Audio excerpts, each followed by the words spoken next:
कैसे हैं आप सब। आशा करती हूँ आप सब स्वस्थ होंगे और मस्त होंगे। दोस्तों, मेरा नाम चंदन शर्मा है। मेरे यूट्यूब चैनल टीचिंग बाय चंदन शर्मा में आप सभी का स्वागत है।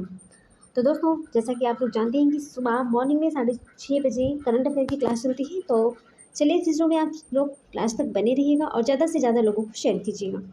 चलिए दोस्तों, चलिए हम अपनी वीडियो को कुछ मोटिवेशनल शब्द से स्टार्ट करते हैं, जिससे आपके अंदर वो एनर्जी, वो पावर हो, जिससे आप अपनी सफलता को बहुत ही जल्द हासिल कर लें। ठीक है। पैरों से नहीं, अब हौसले और मेहनत से चलना है। जी जान लगा देंगे क्योंकि हमने ठान ली है मंजिल से मिलना है। पैरों से नहीं, अब हौसले और मेहनत से चलना है। जी जान लगा देंगे क्योंकि हमने ठान ली है मंजिल से मिलना है। तो चलिए दोस्तों, इसी के साथ हम चलते अपने फर्स्ट क्वेश्चन पर। मेरा फर्स्ट क्वेश्चन है यूक्रेन शांति। मेरा फर्स्ट क्वेश्चन है कि यूक्रेन शांति शिखर सम्मेलन 2023 कहाँ आयोजित हुआ। यूक्रेन शांति शिखर सम्मेलन 2023 कहाँ आयोजित हुआ। ऑप्शन ए है सऊदी अरब, ऑप्शन बी है भारत, ऑप्शन सी है दक्षिण अफ्रीका, ऑप्शन डी है जापान। दोस्तों, इसका राइट आंसर हो जाएगा ऑप्शन ए सऊदी अरब। ठीक है, चलिए आगे चलते हैं। इस सम्मेलन का उद्देश्य क्या है। इस सम्मेलन का उद्देश्य है कि रूस और यूक्रेन युद्ध का हल निकालना और शांति स्थापित करना है। इस सम्मेलन का उद्देश्य ये है कि रूस और यूक्रेन के बीच में जो युद्ध हो रहा था उसका हल निकालना और शांति को स्थापित करना है। भारत की अध्यक्षता है वो कौन करेगा। अजीत डोभाल करेंगे। कौन करेंगे? अजीत डोभाल करेंगे, जो कि राष्ट्रीय सुरक्षा सलाहकार हैं। अजीत डोभाल कौन है? राष्ट्रीय सुरक्षा सलाहकार हैं, जो भारत की अध्यक्षता करेंगे। चलिए आगे क्वेश्चन पे चलते हैं। मेरा नेक्स्ट क्वेश्चन है कि केंद्रीय अप्रत्यक्ष कर और सीमा शुल्क बोर्ड सीबीआईसी की नए अध्यक्ष कौन बने हैं। तो केंद्रीय अप्रत्यक्ष कर और सीमा शुल्क बोर्ड सीबीआईसी के नए अध्यक्ष कौन बने हैं। सीबीआईसी का फुल फॉर्म होता है central board of indirect taxes. Option A है नितिन गुप्ता, ऑप्शन बी है संजय कुमार अग्रवाल, ऑप्शन सी है प्रवीण सूद, ऑप्शन डी है प्रवीण श्रीवास्तव। तो दोस्तों, इसका राइट आंसर हो जाएगा, इसका राइट आंसर है ऑप्शन बी संजय कुमार अग्रवाल। कौन है? संजय कुमार अग्रवाल है। प्रवीण सूद ये सीबीआई के चेयरमैन है। सीबीआई के चेयरमैन प्रवीण सूद हैं और प्रवीण श्रीवास्तव केंद्रीय सतर्कता आयुक्त है। सीबीसी केंद्रीय सतर्कता आयुक्त प्रवीण के अध्यक्ष कौन है? प्रवीण श्रीवास्तव हैं और सीबीआई के प्रवीण सूद हैं। चलिए आगे क्वेश्चन पे चलते हैं। मेरा नेक्स्ट क्वेश्चन है, तो इसके बारे में थोड़ा सा डिटेल देख लेंगे। तो 1988 बैच के भारतीय राजस्व सेवा IRS अधिकारी संजय कुमार अग्रवाल को केंद्रीय अप्रत्यक्ष कर और सीमा शुल्क बोर्ड सीबीआईसी का अध्यक्ष नियुक्त किया गया। किसका? सीबीआईसी का अध्यक्ष नियुक्त किया गया है। संजय कुमार अग्रवाल सीबीआईसी के अध्यक्ष के रूप में विवेक जौहरी की जगह लेंगे। किसकी जगह लेंगे? विवेक जौहरी की जगह लेंगे। बात करते हैं सीबीआईसी का फुल फॉर्म क्या होता है। तो सीबीआईसी का फुल फॉर्म होता है central board of indirect taxes and customs. Central board of indirect taxes and customs यह वित्त मंत्रालय के अंतर्गत राजस्व विभाग का एक हिस्सा है। किसका हिस्सा है? तो यह वित्त मंत्रालय के अंतर्गत राजस्व विभाग का एक हिस्सा है। इसकी स्थापना 1 जनवरी 1964 को हुई थी और इसका मुख्यालय न्यू दिल्ली में है। चलिए आगे क्वेश्चन पे चलते हैं। मेरा नेक्स्ट क्वेश्चन है कि भारत के 508 रेलवे स्टेशनों के पुनर्विकास के लिए अगस्त 2023 में प्रधानमंत्री नरेंद्र मोदी ने किस योजना को शुरू किया है। ऑप्शन ए है मिस्ट्री योजना, ऑप्शन बी है PM प्रणाम योजना, ऑप्शन सी है अमृत धरोहर योजना, ऑप्शन डी है अमृत भारत स्टेशन योजना। दोस्तों, इसका राइट आंसर हो जाएगा option D Amrit Bharat station योजना। चलिए इसके बारे में थोड़ा सा हम डिटेल देख लेते हैं। इस पुनर्विकास परियोजना की लागत 24,470 करोड़ रुपये होगी। कितनी होगी? 24,470 करोड़ रुपये होगी। इससे यात्रियों को आधुनिक सुविधाएं प्रदान होगी। क्या होगी? इससे यात्रियों को आधुनिक सुविधाएं भी प्राप्त होंगी। उसके बाद में पुनर्विकास परियोजना की जो लागत है वो कितनी होगी? 24,470 करोड़। कितनी होगी? 24,470 करोड़ रुपये होगी और इससे यात्रियों को आधुनिक सुविधाएं भी प्रदान होगी। इन सभी स्टेशनों के लिए नए डिजाइन स्थानीय संस्कृति और विरासत पर आधारित होंगी। क्या होगा? स्थानीय जो संस्कृति है और विरासत है उस पर आधारित होंगे। अमृत भारत स्टेशन योजना देश भर में 1309 स्टेशनों के पुनर्विकास के लिए शुरू की गई है। कितने स्टेशनों के लिए? 1309। ठीक है, 1309 स्टेशनों के लिए पुनर्विकास के लिए शुरू की गई है। चलिए नेक्स्ट क्वेश्चन पे चलते हैं। हमारा नेक्स्ट क्वेश्चन है कि हाल ही में किस राज्य में शुभ यात्रा योजना शुरू की गई है। हाल ही में किस राज्य में शुभ यात्रा योजना शुरू की गई है। ऑप्शन ए है कर्नाटक, ऑप्शन बी है उत्तर प्रदेश, ऑप्शन सी है केरल, ऑप्शन डी है राजस्थान। दोस्तों इसका राइट आंसर हो जाएगा ऑप्शन सी केरल। केरल राज्य ने शुभ यात्रा योजना की शुरुआत की है। इसके बारे में थोड़ा सा डिटेल देख लेते हैं। हाल ही में शुभ यात्रा योजना की शुरुआत के रूप में केरल राज्य ने इसका आयोजन किया है। इस योजना के तहत जो प्रवासी कामगारों को सुरक्षित और विश्रामपूर्ण घर लौटने की सुविधा भी प्रदान की जाएगी। बात करते हैं केरल करंट अफेयर के बारे में, जो केरल से इंपॉर्टेंट क्वेश्चन है उसके बारे में हम देख लेते हैं। भारत में पहली बार सोलर बोट की शुरुआत सूर्यांशु केरल में किए गए हैं। मालाबार नदी महोत्सव का 9वां संस्करण केरल में शुरू हुआ है। टोमेटो फ्लू से प्रभावित राज्य कौन सा है? केरल राज्य है। सर्वाधिक शिक्षित राज्य कौन सा है? तो सर्वाधिक जो शिक्षित राज्य है वो है हमारा केरल है।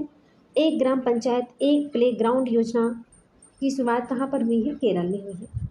चलिए नेक्स्ट क्वेश्चन पे चलते हैं। फाल्कन शील्ड 2023 एक सैन्य अभ्यास है जिसमें किन देशों ने भाग लिया? फाल्कन शील्ड 2023 एक सैन्य अभ्यास है जिसमें किन देशों ने भाग लिया है? ऑप्शन ए है चीन और यूएई, ऑप्शन बी है चीन और पाकिस्तान, ऑप्शन सी है भारत और जापान, ऑप्शन डी है भारत और अमेरिका।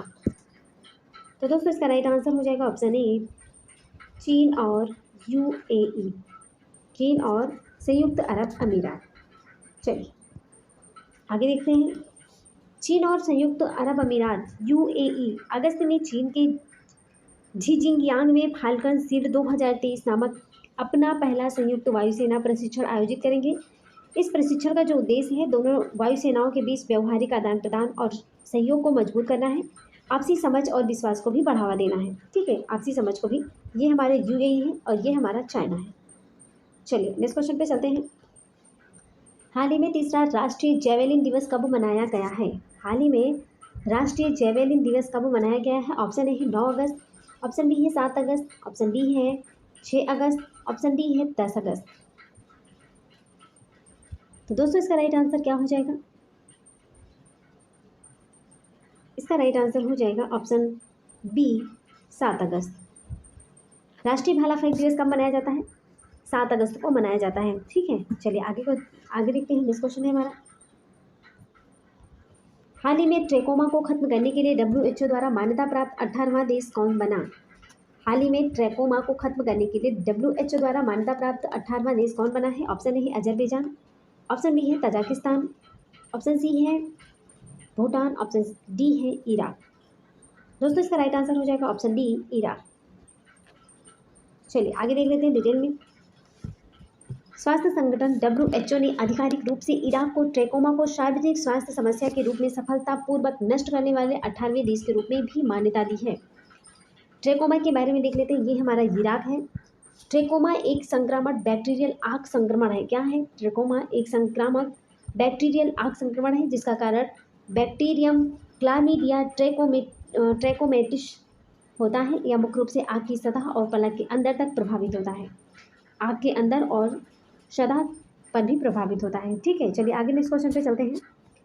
नासा ने दुनिया के पहले सुपरसोनिक विमान X-59 को क्या उपनाम दिया? दोस्तों नासा ने दुनिया के पहले सुपरसोनिक विमान X-59 को क्या उपनाम दिया है? ऑप्शन ए है आर्टेमिस 2, ऑप्शन बी है पार्सिवरस, ऑप्शन सी है स्टारशिप, ऑप्शन डी है सन ऑफ कॉनकॉर्ड। तो दोस्तों इसका राइट आंसर हो जाएगा option D son of Concorde. चंद्रमा पर जाने वाली पहली महिला कौन है? उनका नाम है क्रिस्टीना कोच है। आर्टेमिस द्वितीय के द्वारा वो गई थी। ठीक है, चलिए आगे देखते हैं। इसके बारे में डिटेल देख लेते हैं। अमेरिका की लॉकहीड मार्टिन ने नासा के लिए X-59 क्वाड सुपरसोनिक टेक्नोलॉजी विमान को बनाने का काम पूरा किया है। X-59 विमान पृथ्वी पर किन्हीं दो बिंदुओं के बीच लगभग 2 घंटे में यात्रा कर सकता है। यह लगभग 1500 किलोमीटर प्रति घंटे की रफ्तार से उड़ान भरेगा। कितना? 1500 किलोमीटर प्रति घंटे की रफ्तार से ये उड़ान भरने वाला है। चलिए आगे देखते हैं। हमारा नेक्स्ट क्वेश्चन है कि मालाबार बहुपक्षीय नौसैनिक अभ्यास 2023 की मेजबानी कौन सा देश कर रहा है? मालाबार बहुपक्षीय नौसैनिक अभ्यास 2023 की मेजबानी कौन सा देश कर रहा है? ऑप्शन ए है ऑस्ट्रेलिया, ऑप्शन बी है जापान, ऑप्शन सी है भारत, ऑप्शन डी है अमेरिका। दोस्तों इसका राइट आंसर हो जाएगा ऑप्शन ए ऑस्ट्रेलिया। चलिए आगे देख लेते हैं। इसके बारे में डिटेल में हम देख लेते हैं। ऑस्ट्रेलिया पहली बार इस नौसैनिक अभ्यास की मेजबानी कर रहा है। यह एक बहुपक्षीय वार गैप नौसैनिक अभ्यास है जिसे 1992 में शुरू किया गया था। कब शुरू किया गया था? 1992 में शुरू किया गया था। पहले भारत और अमेरिका की नौसेना नौसेनाओं के बीच में एक द्विपक्षीय अभ्यास के रूप में शुरू हुआ था। बाद में इसमें जापान और ऑस्ट्रेलिया भी शामिल हुए। कौन सा संस्करण है? 27वां संस्करण है। कौन सा संस्करण है? 27वां संस्करण है। शामिल भारतीय जहाज, जो हमारा भारतीय जहाज शामिल हुआ था उसका नाम क्या है? INS कोलकाता और INS सह्याद्री है। कौन है? INS कोलकाता और INS सह्याद्री है। ठीक है, चलिए नेक्स्ट क्वेश्चन पे चलते हैं। माय नेक्स्ट क्वेश्चन है कि किस देश के वैज्ञानिकों ने मलेरिया को खत्म करने के लिए TCI नामक बैक्टीरिया की खोज की है? किस देश के वैज्ञानिकों ने मलेरिया को खत्म करने के लिए TCI नामक बैक्टीरिया की खोज की है? ऑप्शन ए है जापान, सॉरी चीन, ऑप्शन बी है जापान, ऑप्शन सी है स्पेन, ऑप्शन डी है ब्रिटेन। दोस्तों इसका राइट आंसर हो जाएगा ऑप्शन सी, स्पेन। मलेरिया को खत्म करने के लिए TCI नामक बैक्टीरिया की खोज किस देश ने की है? स्पेन ने किया था। चलिए इसके बारे में थोड़ा सा डिटेल देख लेते हैं। बैक्टीरिया TCI पर्यावरण में प्राकृतिक रूप से मौजूद है। जो ये TCI पर जो बैक्टीरिया है ये TCI पर्यावरण में प्राकृतिक रूप से मौजूद है। यह खोज स्पेन में GSK फार्मास्यूटिकल्स कंपनी और जॉन हॉपकिंस विश्वविद्यालय के वैज्ञानिकों के द्वारा की गई है। चलिए आगे देख लेते हैं। हमारा नेक्स्ट क्वेश्चन है। तो दोस्तों आज यहीं पे हमारे क्वेश्चन समाप्त होते हैं। अब हम कल के क्वेश्चन का फटाफट रिवीजन करने वाले हैं। ठीक है, कल के क्वेश्चन का हम एक नज़र में फटाफट रिवीजन कर लेंगे। आज के क्वेश्चन तो यहाँ पर 10 क्वेश्चन थे, उसको मैंने यहाँ पर करवा दी है। अब कल के क्वेश्चन को हम थोड़ा सा डिटेल में देख लेते हैं। ठीक है, फटाफट रिवीजन कर लेते हैं। डिटेल में तो हमने कल पढ़ा दिया था। ठीक है, चलिए आगे देखते हैं। मेरा फर्स्ट क्वेश्चन है कि हाल अफ्रीका में शामिल किस देश में हाल ही में आपातकाल की घोषणा की गई है? इसका राइट आंसर हो जाएगा option A, Ethiopia. Next question पे चलते हैं। बाल्टिक सागर में ओशन शील्ड 2023 नामक लाइव फायर नौसैनिक अभ्यास किस देश ने शुरू किया है? इसका राइट आंसर हो जाएगा ऑप्शन सी, रूस में। आगे देखते हैं। अनुबंध संबंधी विवादों के निपटान के लिए वित्त मंत्रालय ने किस योजना को शुरू किया है? इसका राइट आंसर हो जाएगा ऑप्शन डी, विवाद से विश्वास 2 योजना। ठीक है, विवाद से विश्वास 2 योजना। इस क्वेश्चन पे चलते हैं। हाल ही में एशिया के सबसे पुराने फुटबॉल टूर्नामेंट डूरंड कप के किस संस्करण की शुरुआत हुई? हाल ही में एशिया के सबसे पुराने फुटबॉल टूर्नामेंट डूरंड कप के किस संस्करण की शुरुआत हुई है? इसका राइट आंसर हो जाएगा ऑप्शन सी, 132वें। चलिए नेक्स्ट क्वेश्चन पे चलते हैं। हाल ही में जाली फॉर्च्यून ग्लोबल 500 सूची में कौन सी कंपनी शीर्ष पर रही है? इसका राइट आंसर हो जाएगा option A, Walmart. Next question पे जाते हैं।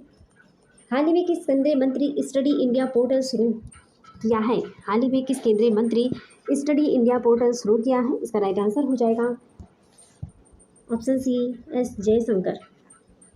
दोस्तों निर्मला सीतारमण ये वित्त मंत्री हैं और नरेंद्र सिंह तोमर कृषि मंत्री हैं। आप लोग कमेंट बॉक्स में बताएंगे कि जितेंद्र सिंह क्या है। ठीक है, जितेंद्र सिंह क्या है। चलिए नेक्स्ट क्वेश्चन पे चलते हैं।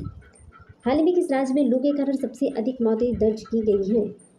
हाल ही में किस राज्य में लू के कारण सबसे अधिक मौतें दर्ज की गई हैं? इसका राइट आंसर हो जाएगा ऑप्शन डी, केरल राज्य। केरल राज्य में। ठीक है,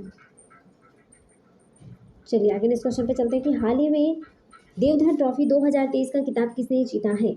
इसका राइट आंसर हो जाएगा ऑप्शन सी, साउथ जोन ने। देवधर ट्रॉफी 2023 का खिताब किसने जीता है? साउथ जोन ने। चलिए नेक्स्ट क्वेश्चन पे चलते हैं। जनवरी से जून 2023 तक कितने लोगों ने भारत को छोड़कर दूसरे देश की नागरिकता ले ली है? इसका राइट आंसर हो जाएगा ऑप्शन बी, 87,000 लोगों ने भारत की नागरिकता छोड़कर दूसरे देश की नागरिकता को एक्सेप्ट कर लिया है। चलिए आगे नेक्स्ट क्वेश्चन पे चलते हैं। हाल ही में किस राज्य में देश के पहले हाइड्रोजन ईंधन से संबंधित उद्योग की स्थापना को मंजूरी दी है? इसका राइट आंसर हो जाएगा ऑप्शन ए, झारखंड। चलिए नेक्स्ट क्वेश्चन पे चलते हैं।